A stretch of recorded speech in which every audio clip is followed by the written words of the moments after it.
Hello there, and welcome to Stanley Chess. I'm sick, if you can't tell from my voice, and I also have a different mic today, but we're making do, I played a game the other day at 90.9% accuracy, and Chess.com's game review gave me a playing strength of 2200.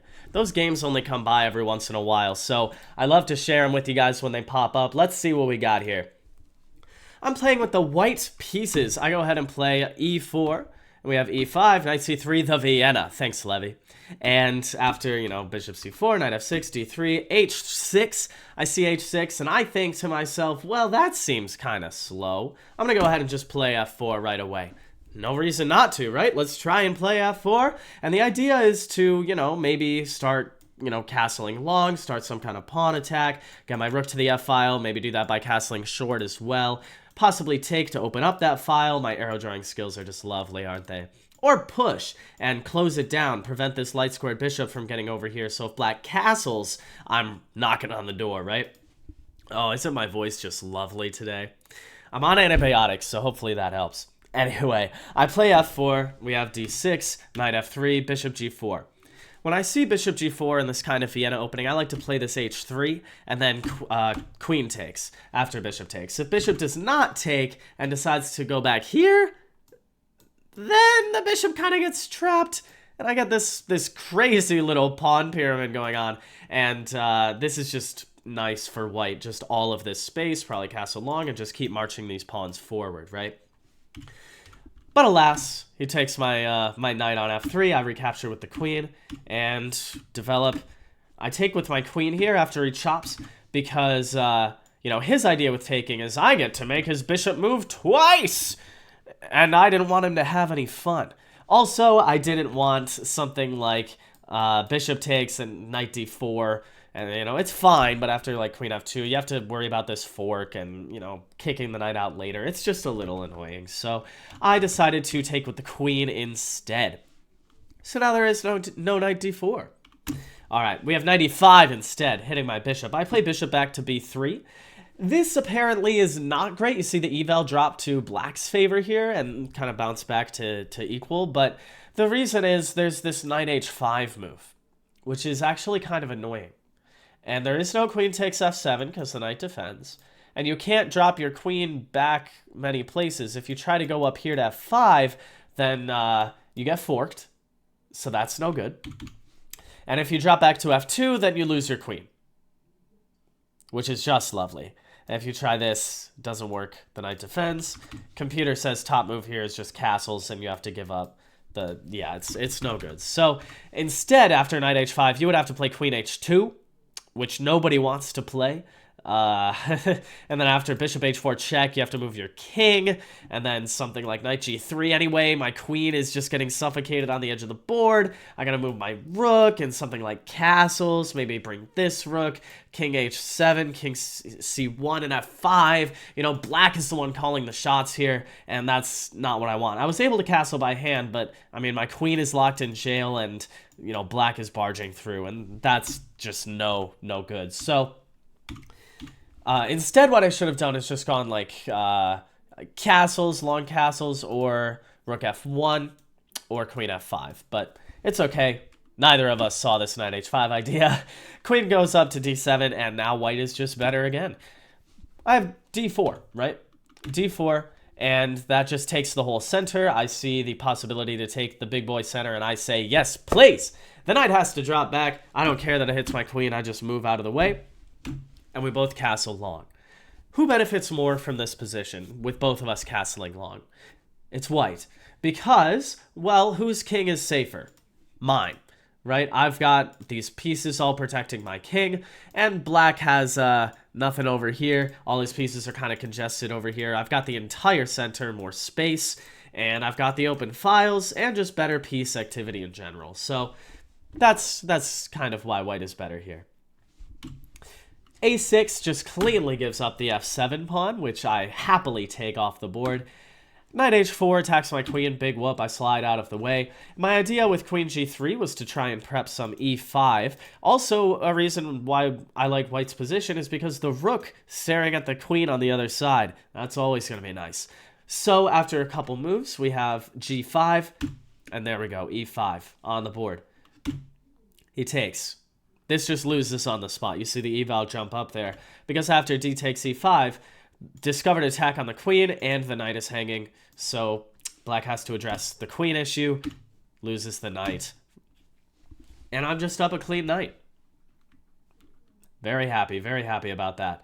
I move my bishop back to h5. Winning move here, a winning idea is this knight d5, and you have to sacrifice the rook as black. If you don't, if you try like something like queen d6, well, there's always this knight b6 discovery, and you can't take the knight because the bishop defends. And it's just, as I said, black's king is just not very safe over here, and I've got the activity. So I don't see that though. I play bishop h5 and pin the knight to the king. There, and I go ahead and chop it off the board. The more trades that happen, the happier I am. I'm up a piece. If I can trade into an endgame up a piece, I know I'm going to be winning, so that's what I'm trying to do here. I go ahead and bring my rook into the game. He was sleepy. I decided to wake him up there. Queen a5. I play king b1, just making sure my a2 pawn is forever defended in case this knight needs to move away. And we have bishop b4. Black is down a piece and losing, right? And black knows that, so black thinks to himself, how can I start to create some counterplay?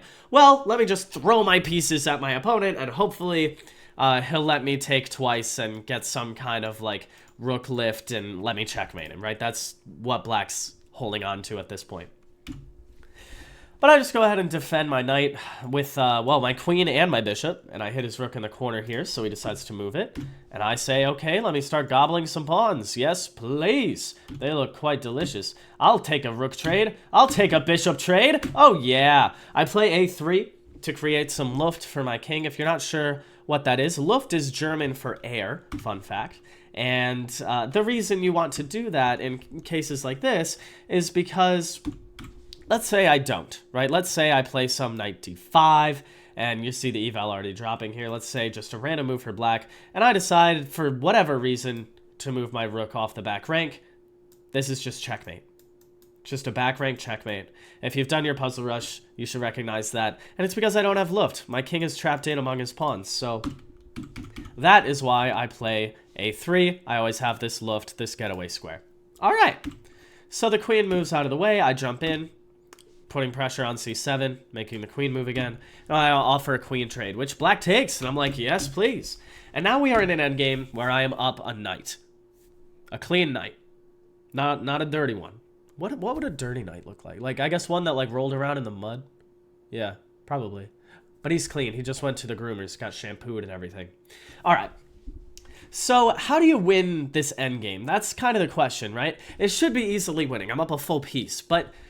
it's kind of tricky because all the pawns are symmetrical, right? And there's no imbalances here in terms of the structure, really. I mean, I guess black is a further extended than I am, but if you haven't quite studied endgames too deeply, it's kind of tough. And let me give you a secret here.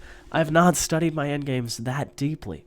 I know, like, king and pawn basics and whatnot, but anyway, he goes g4, h takes g4, rook comes down, and I go here, and we trade off some pawns. Apparently, I shouldn't have taken on h6 right away. I should have played something like rook h2, defending my g-pawn, hanging onto it, and letting, you know, something like this, and, you know, like maybe rook back to g6, bring the king, you know, something like this, knight e4, and basically go after this pawn and try to win it while hanging on to my g2 pawn. But, you know, I decided... let me just trade off all the kingside pawns and try to win like this. So I make a nice little pawn chain here. This is nice in rook endgames because it shields your king from checks and all the pawns stay defended. This pawn's always defended by my king. I play rook h7, keeping an eye on the c7 pawn, so the king has to kind of stay guarding it.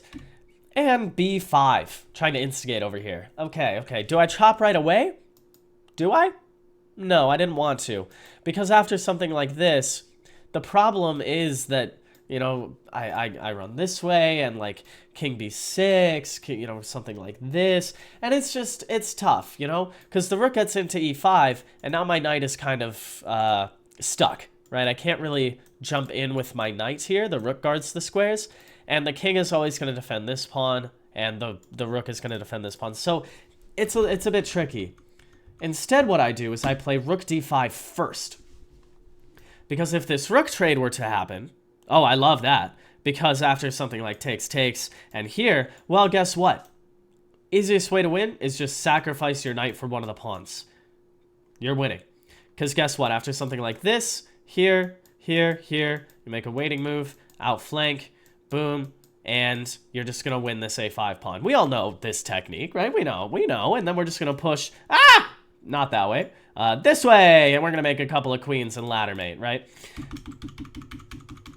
But that does not happen, sadly. Instead, black hangs onto the rook, and now I chop. And black doesn't even take back. Not sure why, but he doesn't.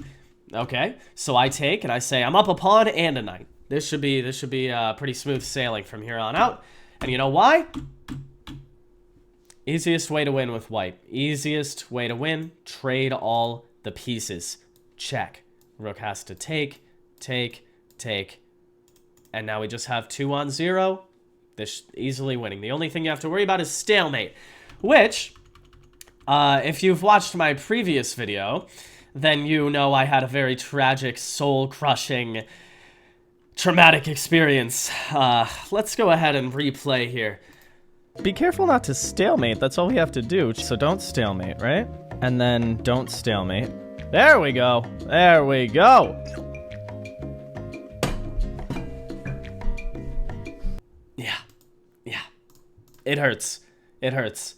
But I remembered that when I was playing this game, and I thought to myself, do not stalemate. And guess what? I didn't. I did indeed not play king c6 and stalemate. Played king a6. And black resigned. How about that?